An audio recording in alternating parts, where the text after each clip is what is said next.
Bom dia a todos e todas. Com grande satisfação, então, hoje que recebemos o professor Fabrício Bastos, que é promotor do Ministério Público do Rio de Janeiro, mestre em Direito pela Universidade de Roma, autor de inúmeras obras, principalmente na área do direito administrativo, mas também do direito processual.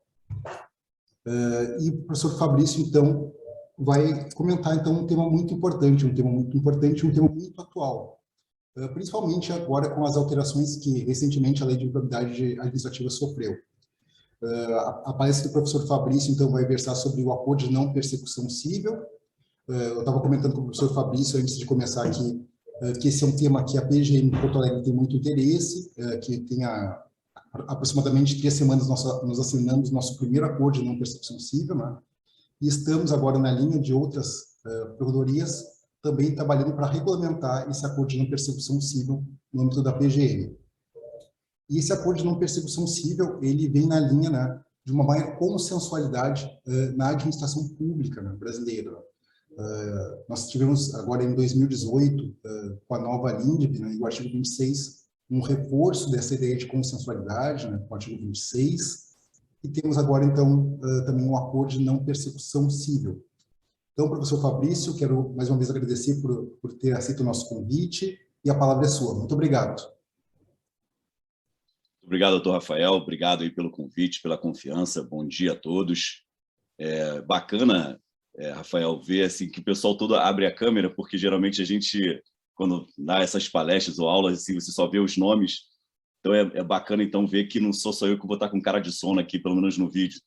Mais gente vai estar com cara de sono aí. Então sejam bem-vindos a todos, sejam bem-vindos aí. Vamos trabalhar um tema, e eu comentava com o Rafael antes da gente começar aqui o evento, que a gente deu uma sorte quanto ao calendário, porque a nova lei de improbidade foi recentemente sancionada pelo presidente, então a gente já vai poder abordar esse acordo de não persecução civil já sob a ótica dessa nova lei. E já começo trabalhando um tema que, para mim, já deve ser, principalmente considerando que falamos aqui no âmbito da PGM, que é o tema mais polêmico, a meu ver, um erro estratégico cometido não só pelos parlamentares, como também uma incoerência até pela presidência da República. Aqui não jaz nenhuma crítica à figura do presidente, mas sim à assessoria jurídica da presidência.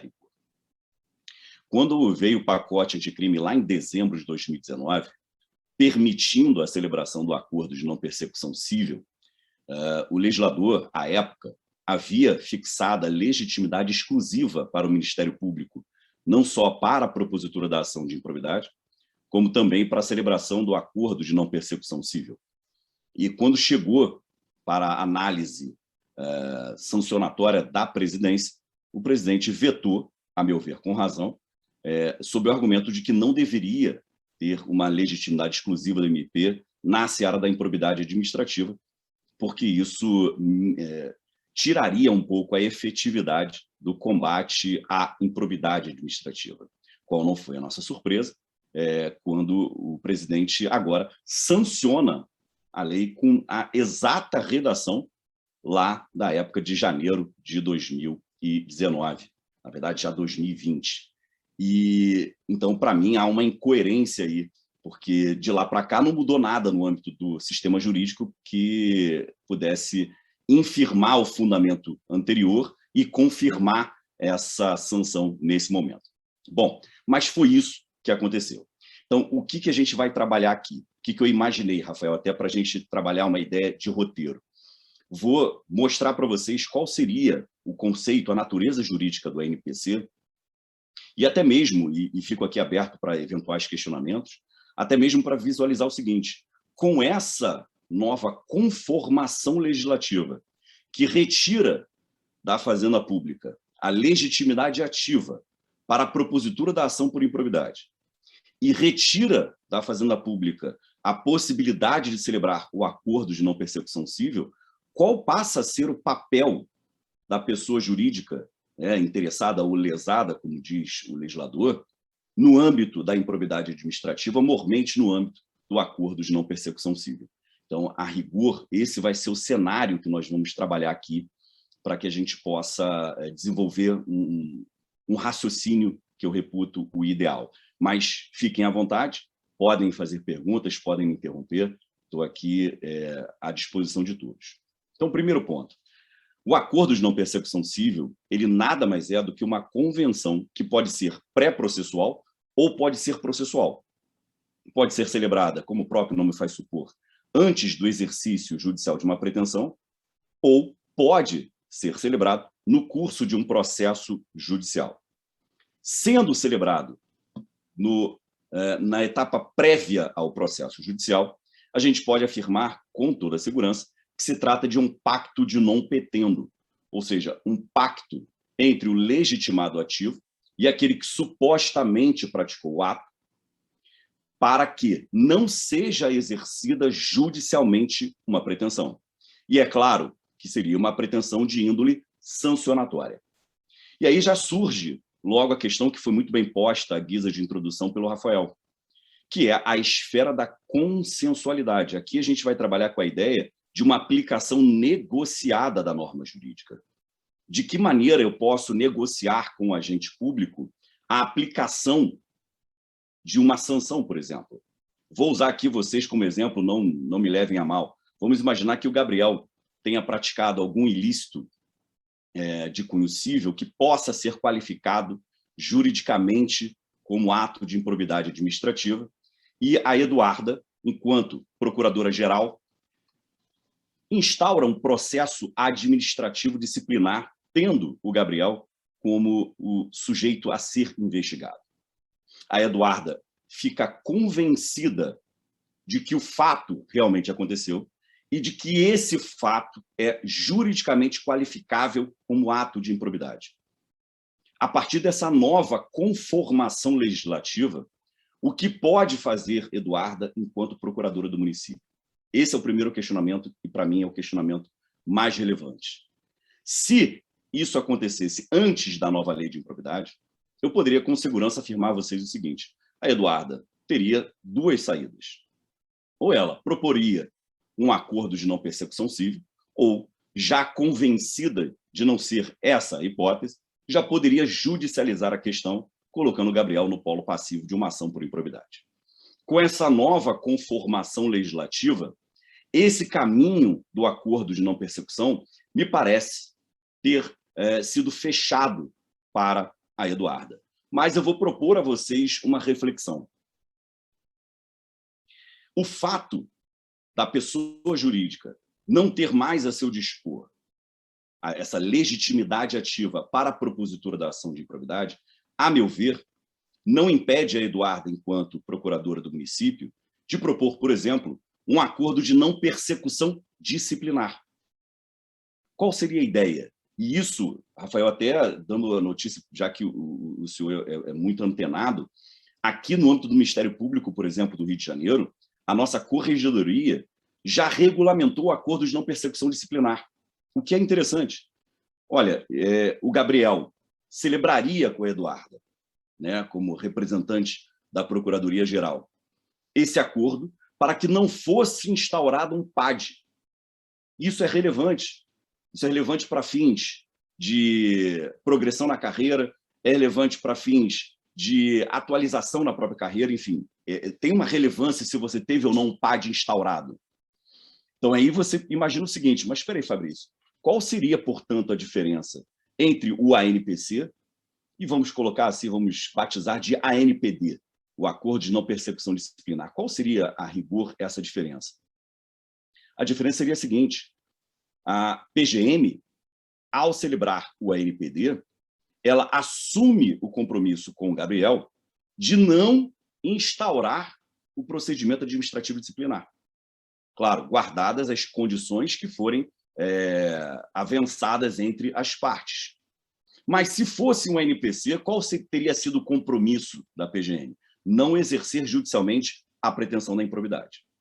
Então, para mim, essa seria uma saída até criativa da Fazenda Pública para celebrar essa avença. E digo mais, qual a relevância de se regulamentar o ANPD no âmbito da Fazenda Pública? as eventuais sanções administrativas aplicadas ao agente público, elas não só podem, como devem ser levadas em consideração, não só pelo Ministério Público ao exercer judicialmente a pretensão, como também devem ser levadas em consideração pelo magistrado no momento de aplicar as sanções da lei de improbidade e no momento de verificar a dosimetria. Então, vamos imaginar o seguinte: o Gabriel praticou esse ato, assinou, junto com a Eduarda, o ANPD, assumiu, portanto, algumas condições, assim como a PGM também assumiu a condição de não instaurar o PAD, e a Eduarda comunica esse ANPD ao Ministério Público do Rio Grande do Sul, informando o seguinte: olha, temos aqui o caso de um agente público que praticou um ato que eu reputo como sendo de improbidade administrativa, celebramos com ele o ANPD. Caberá ao Ministério Público avaliar se há algum resíduo sancionatório a ser buscado por meio da sua própria atuação. Se, porventura, o Ministério Público propuser uma ação por improbidade, colocando o Gabriel no polo passivo, Gabriel, em sua defesa, vai objetar dizendo o seguinte: olha, essas sanções que foram aqui fixadas ou requeridas pelo membro do Ministério Público não podem ser aplicadas da forma que ele apresentou, pois há um ANPD, no qual eu faço parte, que vai impedir a aplicação dessa mesma sanção. O que é isso, senão a aplicação daquele brocardo que já conhecemos do princípio do direito sancionatório, que é a vedação bis in idem. O Gabriel não pode ser punido duas vezes pelo mesmo fato, com base nas mesmas sanções. Então, penso eu que seria uma solução criativa para trabalhar a ideia da improbidade administrativa no âmbito de um processo administrativo. Ultrapassada essa questão, e aí, Rafael, me permita fazer aqui um adendo. Sei que o nosso tema é acordo de não persecução civil, mas eu quero fazer um adendo aqui sobre a improbidade. A mim, que não só sou promotor, mas também tenho uma veia acadêmica, a mim foi, digamos, uma atuação equivocada do parlamento ao retirar da Fazenda Pública essa legitimidade, porque gerou uma incoerência sistêmica. Em que sentido eu me refiro? Se nos ativermos a lei de ação civil pública, será fácil concluir que a Fazenda Pública tem legitimidade ativa para a ação civil pública, isso é óbvio, inclusive para a tutela do patrimônio público. Dentre os objetos tuteláveis via ACP, está a tutela do patrimônio público. Então, para mim, gerou uma incoerência sistêmica. Ademais, a Fazenda Pública ela pode, por exemplo, promover uma ação de responsabilização judicial com base na lei anticorrupção. Pode também celebrar um acordo de leniência por ato de corrupção, que está lá previsto no artigo 16 da Lei 12.846 de 2013. Então, façamos o seguinte raciocínio.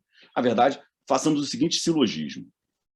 Nós temos um microsistema de processo coletivo que deve ser aplicado a todas as ações coletivas. Temos também um microsistema de combate à corrupção, que é composto por regras do direito penal, pela lei de improbidade administrativa e pela lei anticorrupção. E aí percebam só a incoerência sistêmica.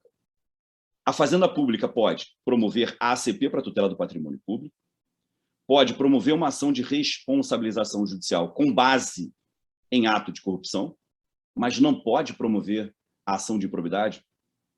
Para mim, isso gera, na verdade, uma incoerência sistêmica que pode, inclusive, ser questionada via ADI sob o argumento de que houve uma vedação ao retrocesso.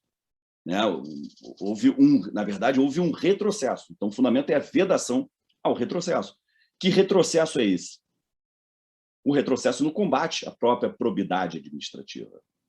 Basta, não é muito difícil sustentar essa tese, porque basta a gente avaliar o seguinte: não faz sentido, se você quer melhorar o combate à corrupção, melhorar o combate à improbidade administrativa, reduzindo os sujeitos que ficam responsáveis por esse combate. Se você quer realmente efetivar um real combate à corrupção, você tem que aumentar os atores que podem atuar nessa seara.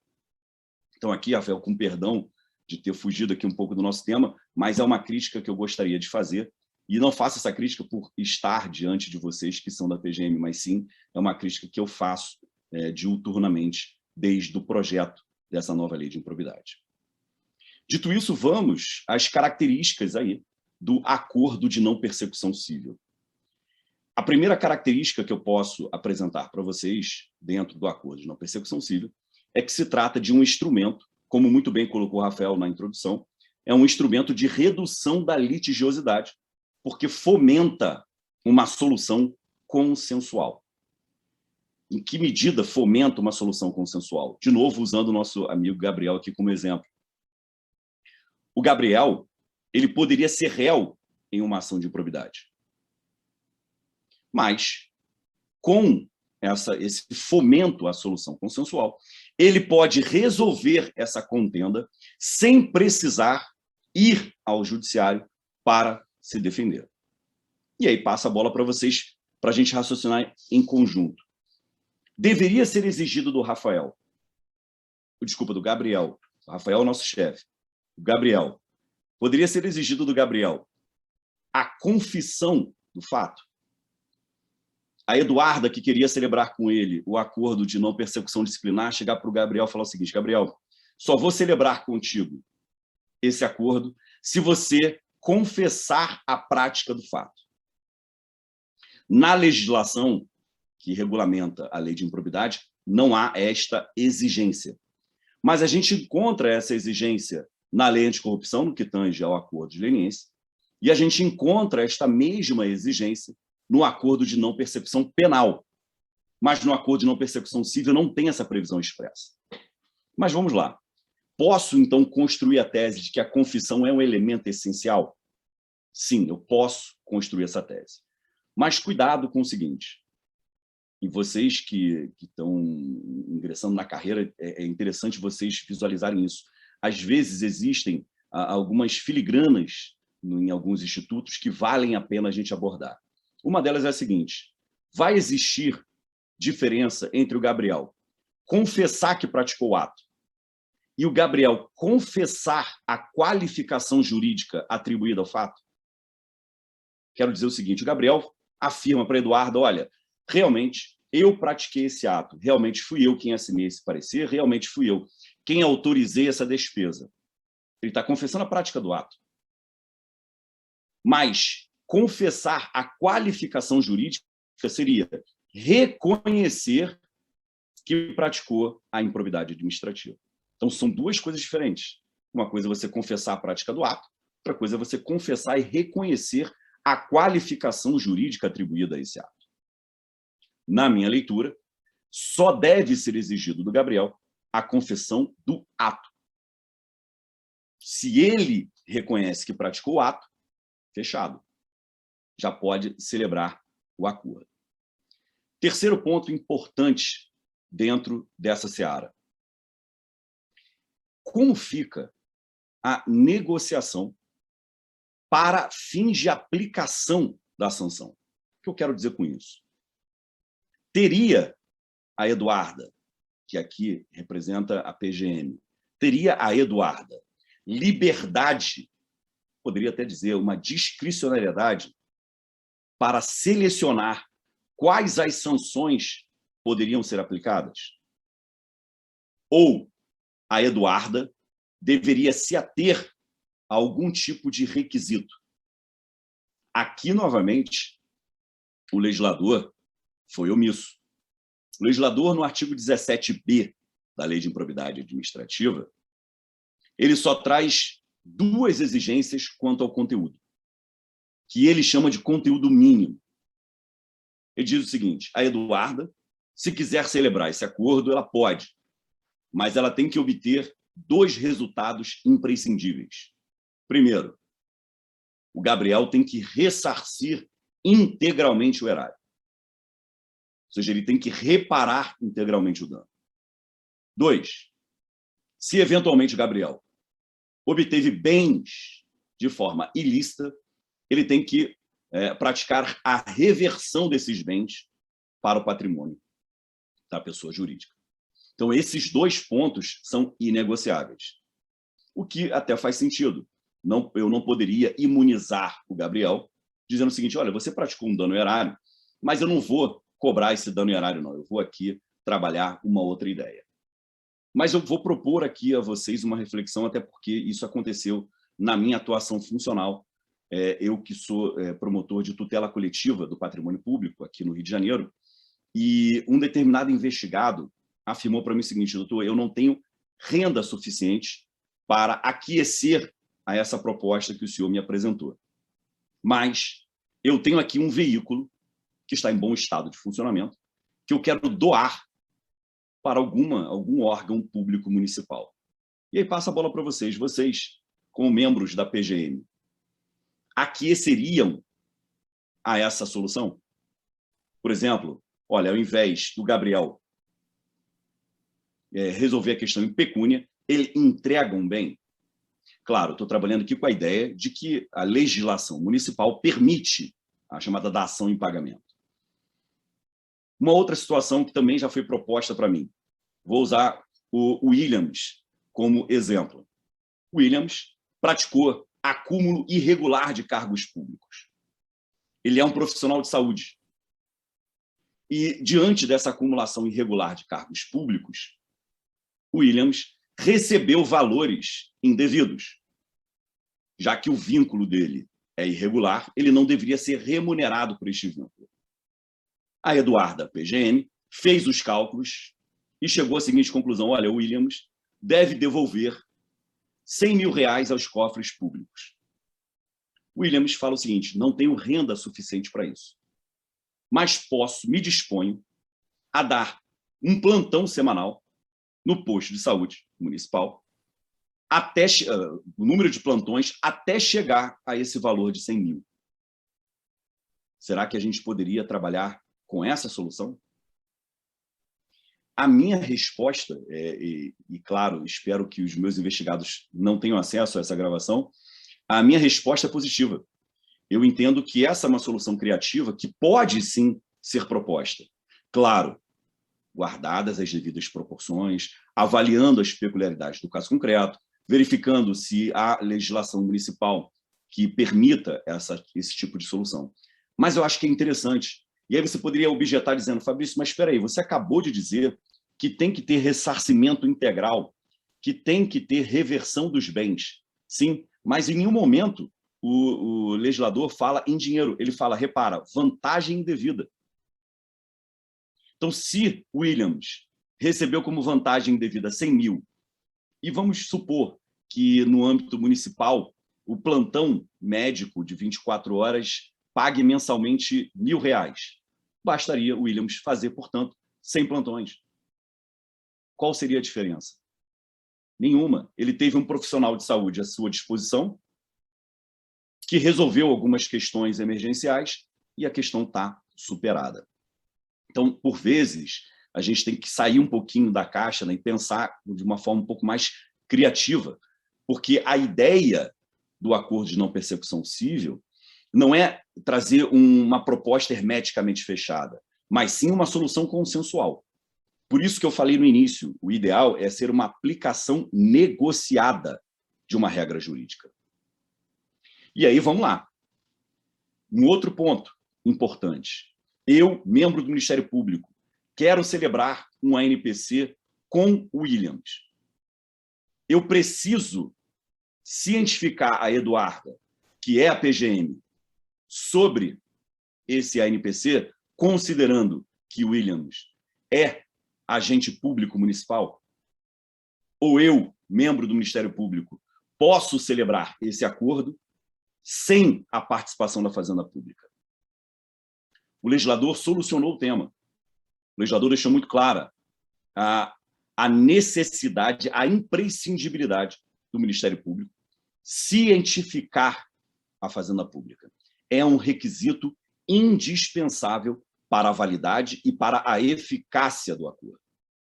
Esse acordo só vai ser considerado válido se, e somente se, a Fazenda Pública for cientificada.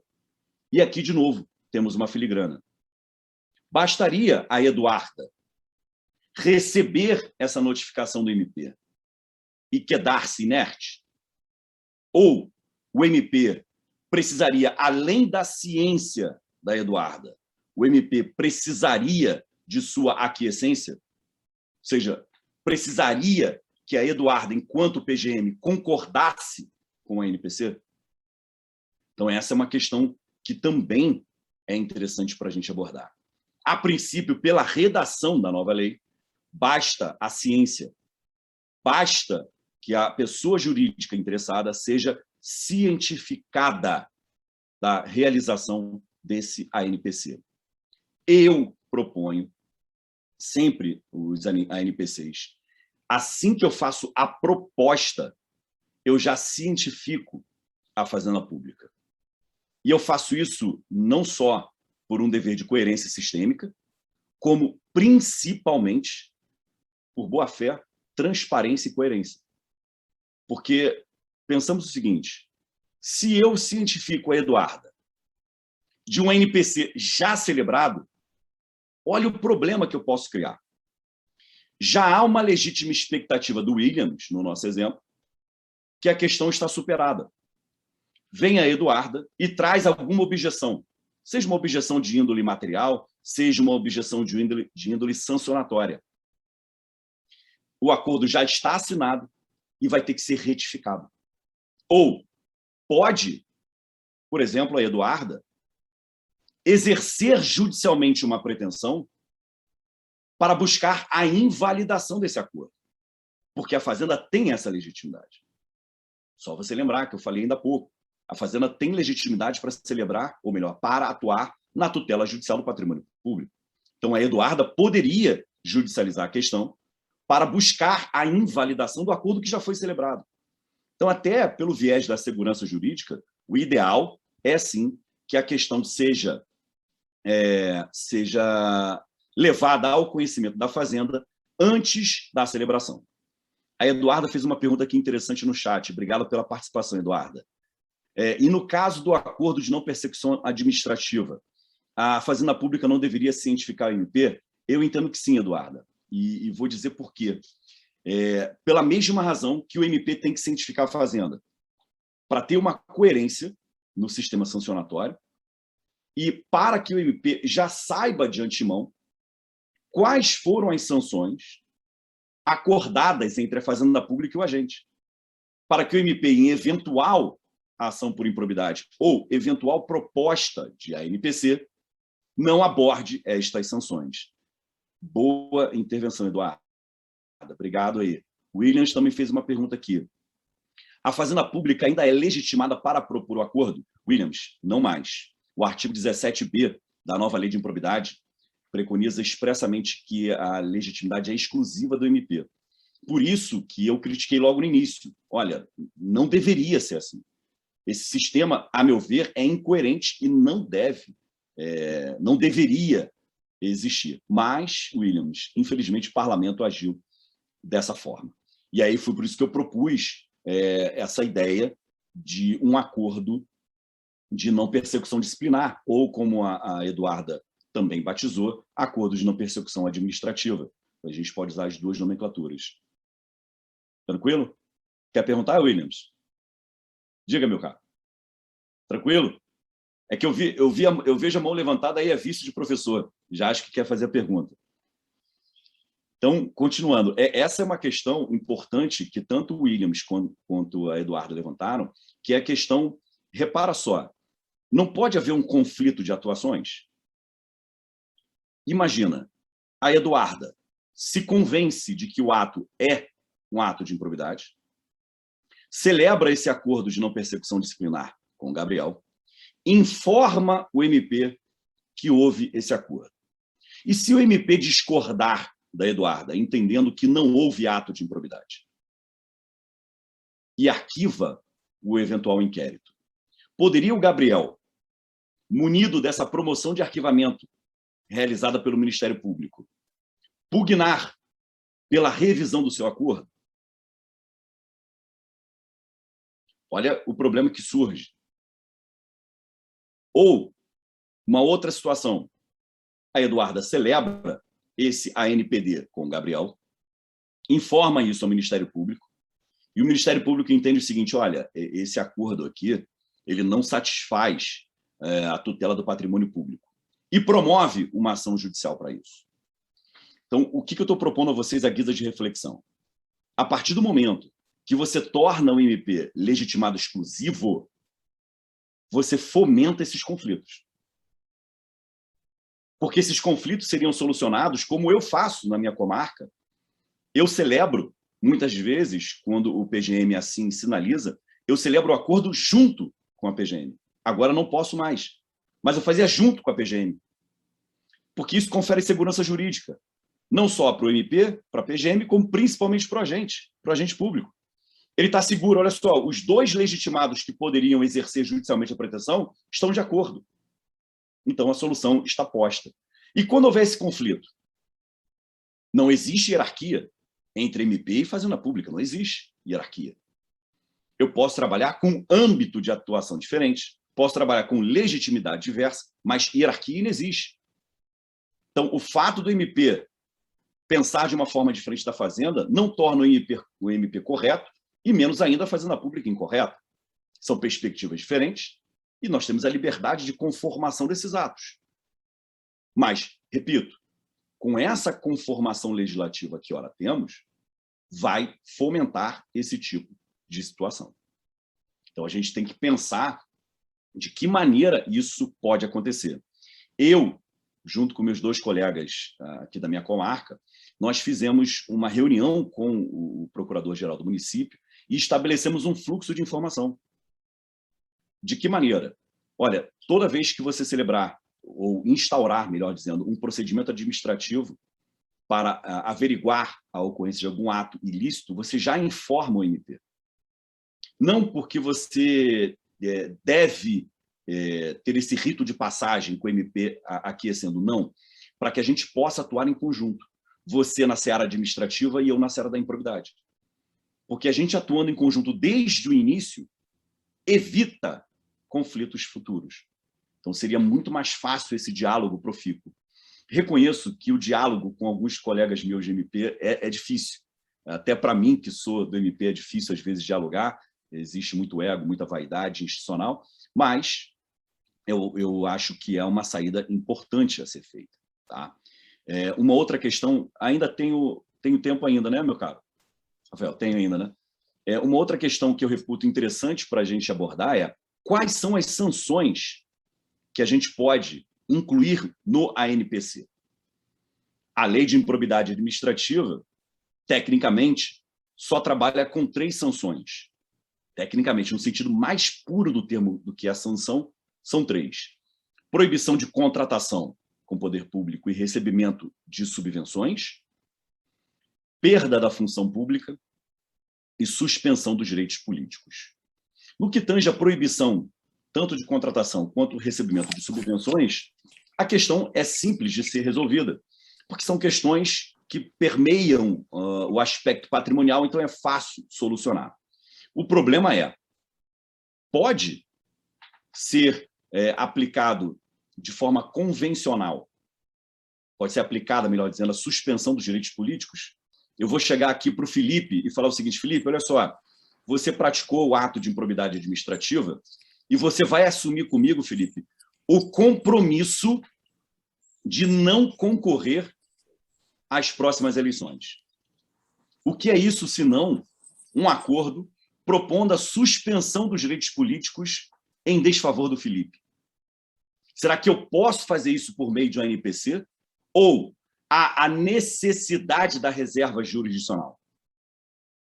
O artigo 15, inciso 5 da Constituição da República, deixa muito clara a possibilidade de suspensão dos direitos políticos em decorrência da prática de ato de improbidade. Mas, repara, exige trânsito em julgado. Então, há quem sustente a impossibilidade de se realizar esta sanção por meio de um acordo, sob pena de vulnerar essa reserva jurisdicional.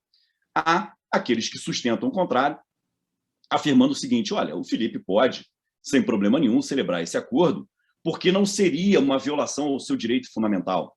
mas sim uma forma de limitar o exercício do direito fundamental. E isso não seria inconstitucional. A mesma discussão se aplica à perda da função. Imaginemos que a Eduarda instaurou um procedimento administrativo para verificar se o Leonardo realmente pratica acúmulo irregular de cargos. E, ao final, a Eduarda, enquanto PGM, conclui que o Leonardo efetivamente realizou esse acúmulo irregular. Poderia a Eduarda propor ao Leonardo a perda de uma dessas funções? A gente poderia pensar o seguinte, não, mas como assim a Eduarda unilateralmente imporia essa sanção ao Leonardo? Vamos avaliar da forma correta. Não seria uma imposição unilateral. Seria, porque é uma aplicação negociada. E 2, bastaria a Eduarda dizer o seguinte, Leonardo, você tem aí o prazo de tantos dias para pedir exoneração, sob pena da Fazenda Pública promover uma ação pugnando a perda do seu cargo. Ou informar ao MP que você está praticando o ato de improbidade e, com isso, você pode perder, inclusive, o seu cargo atual.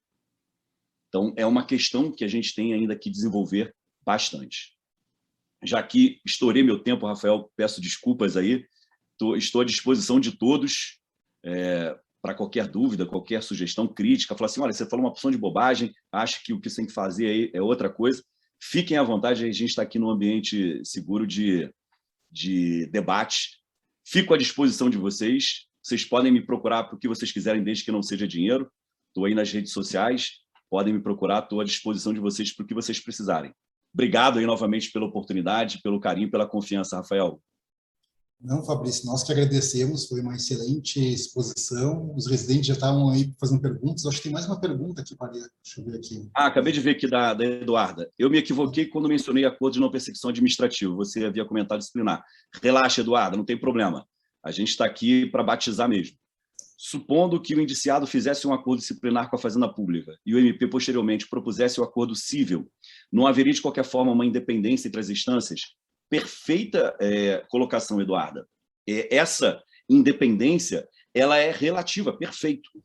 Porém, o legislador deixou muito clara a incidência de uma sanção em outras esferas, seja para reduzir os valores, seja para reduzir as sanções. Concordo contigo. Tem uma questão até mais polêmica que essa, Eduarda, que é a seguinte, o legislador aqui da nova lei de improbidade, ele deixou muito clara a dependência da instância civil, da improbidade administrativa, para a instância penal. Perceba só, o legislador preconizou que qualquer absolvição na seara penal, vai gerar absolvição na seara da improbidade, o que é um equívoco sistêmico absurdo. Absurdo. Porque esse prejuízo para a seara civil sempre foi inexistência de fato e de autoria. Então, agora, se, por exemplo, lá na seara penal houver uma improcedência por falta de provas, vai impedir a propositura da ação por improbidade. Então, é mais um equívoco aí, data máxima vênia do legislador. O Williams fez uma outra pergunta aqui. Eu fiquei na dúvida sobre o amparo legal para o acordo de não persecução disciplinar. Qual seria? Excelente, Williams. Você pode usar o artigo 26 da LINDB. O artigo 26 da LINDB, quase que eu falei o nome do chocolate, da LINDB, você vai trabalhar com a seguinte ideia. Olha, a solução consensual, ela passa a ser até, digamos, um vetor para as questões administrativas. Então, com base nesse artigo 26, você pode construir a ideia. Você pode até fazer uma combinação com o terceiro parágrafo 2º do próprio Código de Processo Civil, que, combinado com o artigo 15 do mesmo Código, você constrói a seguinte ideia. A diretriz da solução consensual, ela também deve ser utilizada para a seara administrativa. Não, ótimas perguntas. Os residentes estão pontuando aí. Mas, Fabrício, eu queria aproveitar para te falar, também falar um pouco mais sobre a alteração da lei de improbidade administrativa, quais os pontos que tu acha que são positivos, alguns pontos que tu acha que são negativos. Olha, ponto positivo para mim, quase nenhum. Eu gostei, confesso, gostei da parte procedimental. A simplificação do procedimento é uma parte boa, uma parte a ser realmente digna de aplausos. Mas tem partes muito ruins no que tange ao combate à corrupção. Desculpe, para o requerido, para o investigado, está ótima a lei. Principalmente para quem tem ações em curso ou investigações em curso. Porque a partir do momento que o legislador deixou clara a aplicação dos princípios do direito sancionador à seara da improbidade, ele trouxe o artigo 5º, inciso 40 da Constituição, a retroatividade da lei mais benéfica, que pode, inclusive, atingir o trânsito em julgado. Então, assim, é uma questão a ser refletida. Bem como o novo regime de prescrição, ele é terrível. Ele praticamente inviabiliza as investigações por ato de improbidade. Então, assim, esses pontos, Rafael, assim, a gente tem que ver com bastante calma, porque vai dar muito problema. Acho que apareceu mais uma pergunta aqui, peraí. A Eduarda, o acordo pode ser oposto até após o trânsito julgado? Sim, Eduarda, a gente pode usar não só a lei de improbidade para esse fim, porque a lei de improbidade preconiza que pode ser também celebrado na seara executiva, o que denota que já houve o trânsito em julgado, mas a gente pode usar o 139 do Código de Processo Civil, que preconiza que os acordos podem ser realizados a qualquer tempo. Então, você pode usar essa mesma linha. A Luma fez uma pergunta aqui. Prof, e o que o senhor acha? Nada de me chamar de senhor. Eu sei que eu sou velho, tenho barba branca, mas não precisa chamar de senhor. O que o senhor acha da aplicabilidade do ANPC na prática? Olha, para mim, está funcionando de forma ótima. Assim, eu estou conseguindo resolver várias questões importantes só com o uso do ANPC. Que se a gente fizer uma análise econômica do exercício judicial de uma pretensão, a média de duração de um processo de improbidade é entre 8 e 10 anos. Então, você, em 2 reuniões, resolve uma questão atinente à improbidade. Então, isso, para mim, já é um grande fator. E, Luma, foi uma pergunta interessante, porque essa visão empírica ela é importante na área do direito, porque, muitas vezes, surgem institutos novos que, na hora de você utilizar, ele não traz utilidade alguma, não traz uma modificação relevante no sistema jurídico. Obrigado pela participação. Estou vendo aqui que o Gabriel está de mão levantada. Foi tão investigado aqui na aula que você nem mandou no chat, levantou até a mão, ficou até com medo, né? Fazer pergunta aqui falando. Professor, eu tenho uma curiosidade, assim, porque na prática a gente sabe que as nossas faculdades de direito não nos qualificam para uma justiça negocial. A gente não aprende a negociar, não aprende a fugir do litígio em si. Você vê espaço para que nesse momento inicial do acordo de não persecução civil se usem outros instrumentos para negociação, que não apenas negociação direta entre o promotor e o advogado, como, por exemplo, a mediação, a própria conciliação, e que alguns profissionais já capacitados possam, talvez, fomentar esse acordo? Excelente intervenção, Gabriel, porque assim, eu posso afirmar com segurança que eu sou o mais velho aqui desse evento e estou formado, eu não vou falar quanto tempo não, Rafael, senão eu vou ficar até com vergonha aqui, mas a minha época, né, a época que eu era acadêmico, não se falava nem de longe sobre mediação, conciliação, isso eram coisas assim inimagináveis. Nós fomos cunhados para litigar mesmo até o fim.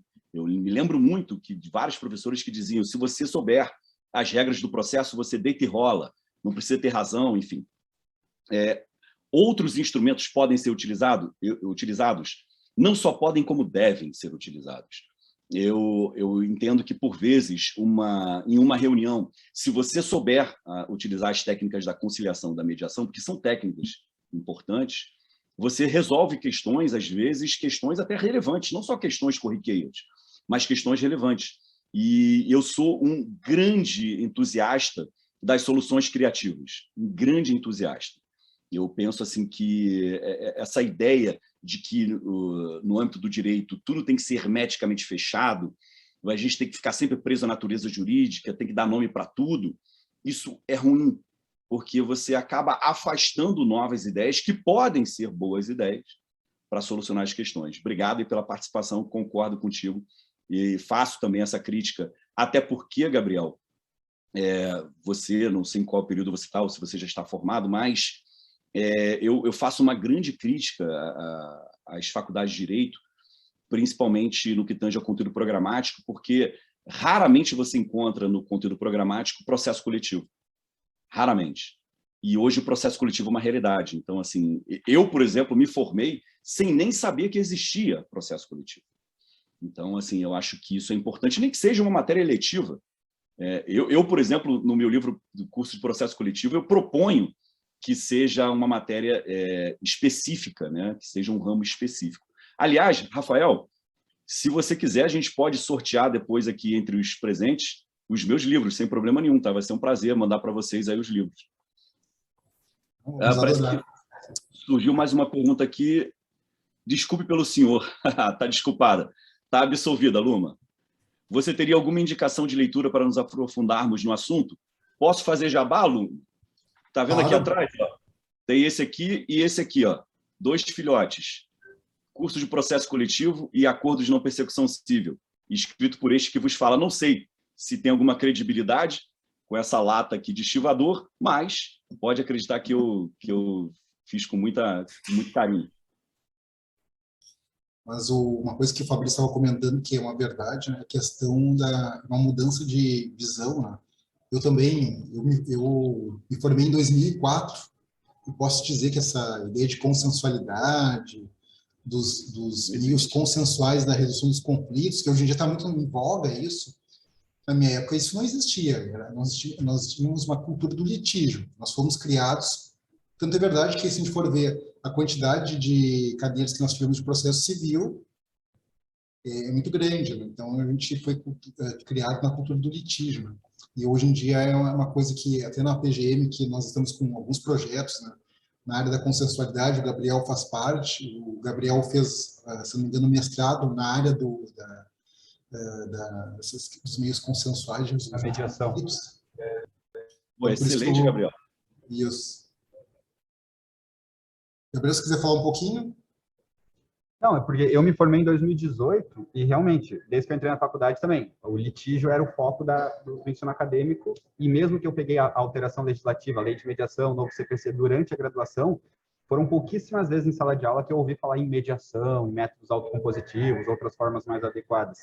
Então, acho que continua até hoje ainda esse resquício da litigiosidade. Sei que algumas universidades já têm a cadeira de mediação ou de métodos alternativos, mas não é a minha realidade também. E eu acho interessante ver profissionais, assim, tanto do Ministério Público como da Procuradoria, que incentivam isso, porque é muito raro, né? Mesmo a gente tendo já essas leis, ainda assim é complicado e difícil encontrar pessoas que fomentam essas práticas. Sim, tanto é verdade que eu me lembro que depois que eu me formei, né, se falava nos meios alternativos, né? E hoje em dia nós falamos nos meios adequados, né? Então tem essa mudança também de perspectiva, né? Colegas, mais alguma pergunta? Então, já que não temos mais perguntas, agradeço mais uma vez ao professor Fabrício, espero que seja apenas a primeira vinda dele aqui na PGM, espero logo, logo poder convidar o professor Fabrício para comparecer presencialmente aqui na PGM de Porto Alegre, para ter uma conversa aqui mais animada, depois oferecer um churrasco para o professor Fabrício. Pô, aí você ganha meu coração, pô. Aí você ganha meu coração. Já está convidado, então, professor Fabrício. Pô, nós estamos aos poucos retomando agora as atividades presenciais, inicialmente agora é tudo online, mas estamos aos poucos, e a nossa ideia, então, em 2022, fazer de forma mais ampla, então, as atividades presenciais. Então, o senhor já está convidado para comparecer aqui em Porto Alegre, depois vamos combinar, acertar a data para o senhor comparecer aqui em Porto Alegre, para a gente poder falar um pouco sobre a improbidade administrativa, processo coletivo, como eu disse para o professor Fabrício, um outro tema que a PGM Porto Alegre tem muito interesse, é o tema dos processos coletivos, que também é um tema que, na minha época de graduação, eu não tive nenhuma aula de processo coletivo. Eu ouvi falar que tinha ação popular, que tinha ação civil pública, mas assim, eu só ouvi falar. E, no entanto, aqui na PGM, acho que todas as PGMs, a gente acaba trabalhando muito com ação popular, ação civil pública, até, por exemplo, ação popular hoje em dia, ela é, na minha visão prática, né, ela é muito utilizada, por exemplo, por sindicatos e associações, como forma de pressionar o gestor público, muitas vezes eles acabam perdendo na arena política uma certa decisão e eles acabam tentando ganhar no tapetão. E aqui eu vejo assim, a quantidade de ações civis públicas que são ajuizadas, ações populares que são ajuizadas com esse nítido caráter, né? E acabam sendo julgadas improcedentes. Queria até, se pudesse falar um pouquinho sobre esse processo coletivo, qual a visão dele na prática também da ação civil pública, da ação popular, no que diz respeito principalmente ao controle de políticas públicas, no controle judicial. Bom, esse é um ponto que me é muito caro, né? Porque é justamente a minha atuação diária, né? E comungo da mesma impressão que você sobre a ação popular. Muitas das vezes a questão de fundo é uma questão meramente política, que gera uma questão para tumultuar, enfim. Eu sou um profundo crítico da ação coletiva para controle de políticas públicas. Eu penso assim, para você judicializar essa questão, você tem que ter exaurido a esfera negocial. E aí volto no tema que o Gabriel ventilou. Só faz sentido você judicializar essa questão quando realmente está exaurida a questão prévia, que para mim é a questão negocial. E eu tenho duas visões muito nítidas assim sobre esse controle judicial das políticas públicas. Você pode trabalhar com controle para a implementação da política pública, quando já existe alguma regra jurídica determinando que a política pública seja implementada e o poder público não faz. Então, você está controlando essa implementação. E o controle da política pública já implementada, quando você questiona a própria política pública adotada. O que eu vejo muito, e juridicamente é possível, nos dois casos, isso já está praticamente definido na jurisprudência. Mas, para mim, a pedra de toque e eu costumo conversar com os meus colegas da MP sobre isso, a gente tem que diferenciar o que é o nosso desejo do que realmente o sistema jurídico determina. Porque a política pública não pode ser o que eu, promotor, desejo que seja. Porque, então, eu estou atuando de forma equivocada. Eu tenho que cobrar do gestor que ele atue da forma que o sistema jurídico assim determina.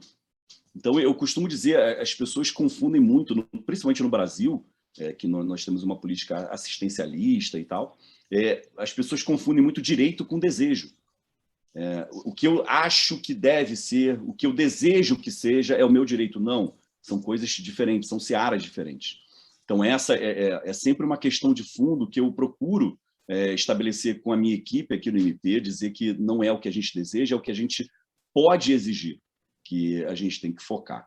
E, bom, penso que o instrumento da tutela coletiva que a gente pode adotar, por exemplo, e que eu faço muito, não sei se é muito comum aí em Porto Alegre, eu expresso muitas recomendações, porque eu penso assim que isso facilita a questão da transparência, a questão da segurança jurídica. Eu já informo ao gestor, olha, identifiquei aqui que existe uma conduta que não está totalmente adequada, recomendo que você ajuste essa conduta.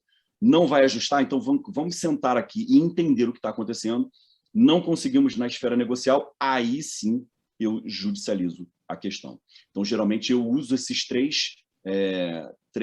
três etapas para chegar até a judicialização.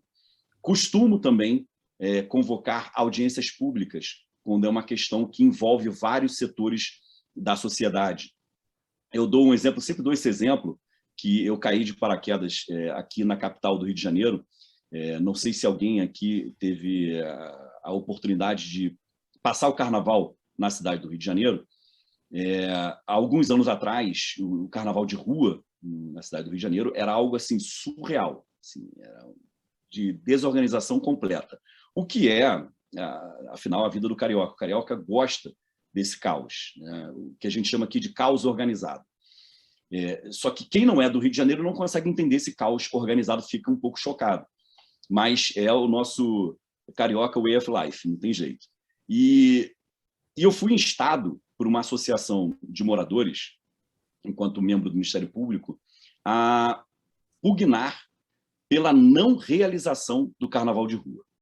Então, imagina vocês, promotores de justiça na capital do Rio de Janeiro, chega uma demanda de uma associação de moradores dizendo o seguinte: doutor, você tem que fazer alguma coisa para cancelar o carnaval de rua.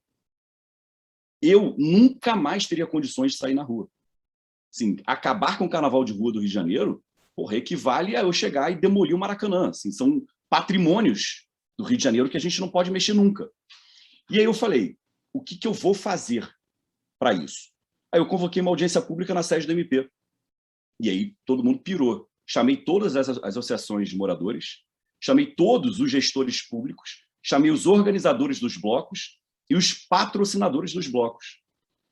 E aí, quando eu fiz essa audiência, eu percebi o seguinte: ninguém nunca sentou para conversar sobre a organização do carnaval. Então, olha que ponto que você chega. Olha o que eu diagnostiquei. Eu perguntei para o comandante da PM, tá, como é que você atua quando os blocos passaram? Como é que você atua no policiamento ostensivo e no fechamento das ruas? Ah, não, doutor, a gente vê isso na véspera. Eu falei, como assim, bicho? Você não tem nenhuma estimativa de quantas pessoas vão? Não, não tem. Cheguei para o gestor do trânsito e falei, quais são as vias alternativas se houver um incêndio ou uma emergência médica? A gente nunca traçou. Falei, então, peraí, então se acontecer um incêndio num prédio, no trajeto de um bloco, esse prédio vai queimar até o fim. Se existir uma emergência médica, você não tem uma via alternativa. Então, é o que eu estou falando, é o caos organizado, né, na visão deles. Então, o que eu fiz com eles? No meio dessa audiência pública, a gente conseguiu realizar os diagnósticos mais precisos e estipulei o seguinte: olha, nós vamos fazer rodadas de negociação para trazer estándares para a realização do carnaval de rua. Em que sentido? Organizar essa bagaça.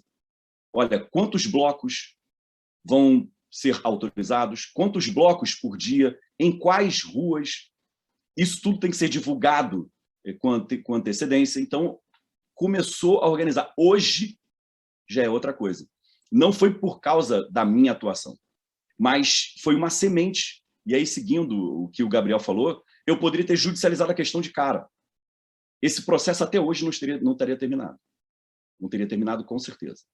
Então, assim, com essa atuação que eu reputo preventiva e de caráter de mediação, que ali eu fui um mediador, porque o pessoal da associação civil queria que o carnaval de rua saísse da Zona Sul. Não sei se vocês conhecem a cidade do Rio de Janeiro. A Zona Sul é Ipanema, Leblon e Copacabana, né, onde passam os blocos.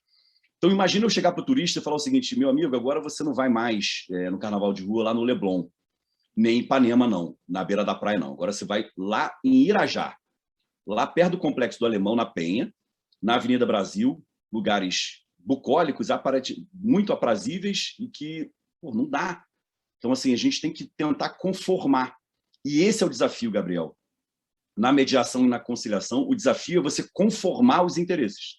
Isso é muito difícil, mas é uma solução. Então, Rafael, muitas vezes, o uso da ação coletiva, a meu ver, pode ser precipitado e inadequado. Você pode e deve usar soluções mais criativas.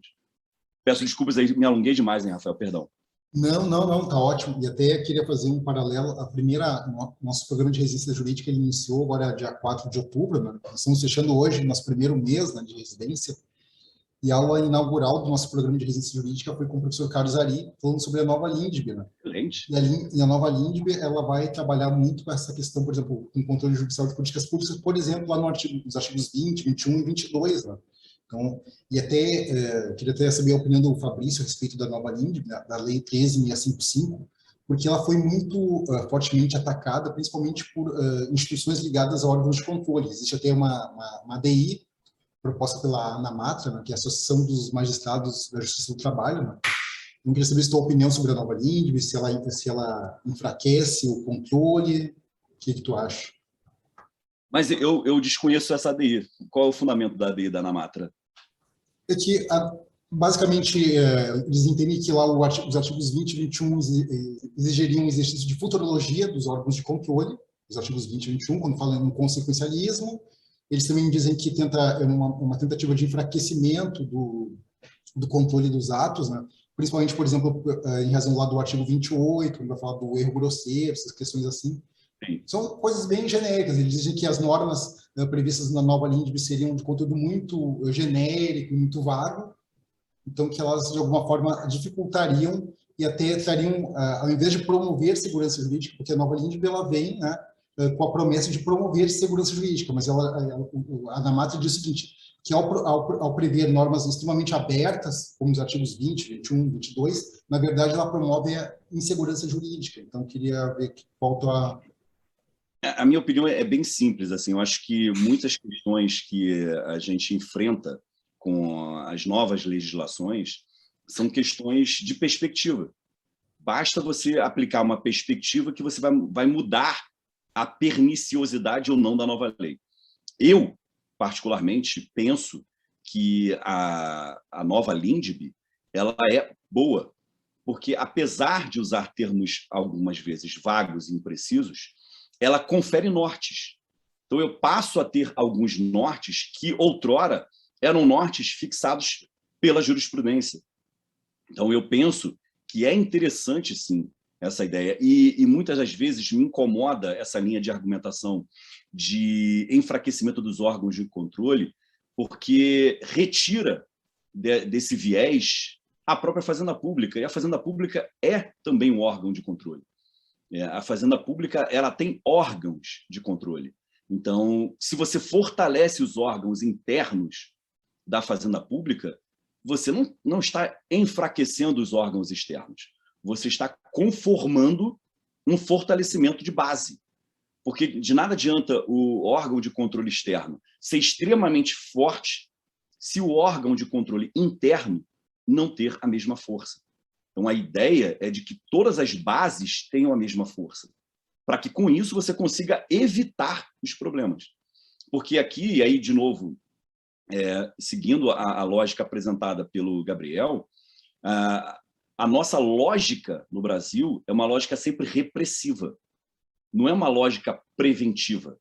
A gente não busca evitar problemas, a gente busca solucionar problemas.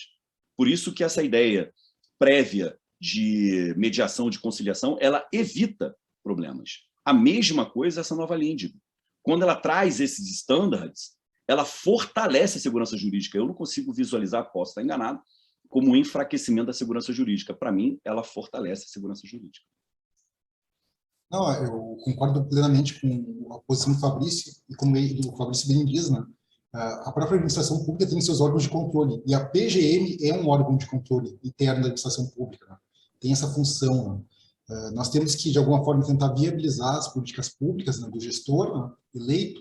No entanto, nós também temos que realizar o controle dessas ações, né? Controle nós chamamos de controle de juridicidade, né? Não apenas vinculado à legislação estrita, né, mas à Constituição, ao ordenamento jurídico como um todo. Né? Mas, professor Fabrício, queria mais uma vez agradecer por ter feito esse bate-papo, não apenas sobre o acordo, sobre a nova lei de improbidade administrativa, sobre a LINDB, então conseguimos ampliar bastante, falamos sobre também controle judicial de políticas públicas. Essa é a ideia aqui do nosso programa de residência jurídica, que nossos residentes tenham uma visão bem abrangente sobre os mais diversos temas, principalmente do direito público, né, brasileiro. Então, nós tivemos hoje um grande especialista nessa temática, o professor Fabrício. Tem uma pessoa também muita didática, né, que às vezes, acho que também é importante ressaltar, né, que conseguiu dar mais ciente aula para os nossos residentes. Professor Fabrício, muito obrigado. Vamos depois combinar, então, a sua presença aqui presencialmente aqui na PGM de Porto Alegre, aqui em Porto Alegre, para comer um bom churrasco aqui. Professor Fabrício, podia, então, dar um recadinho aí para finalizar nosso evento? Primeiro de tudo, obrigado aí novamente pelo carinho, pela confiança e pelo convite. O convite para o presencial já está aceito, é só você me falar onde que eu assino, que estaria aí com o maior prazer do mundo, ainda mais para comer um churrasco, que é o verdadeiro churrasco, né? O que a gente come fora daí. Então, quero agradecer também a presença de vocês, agradecer a participação de vocês, porque isso é muito bom quando a gente vem dar uma palestra, normalmente quando é nesse formato online, que fica algo muito solitário. Às vezes a gente só vê nomes aqui, pelo menos hoje eu vi rostos, o que já é bem bacana.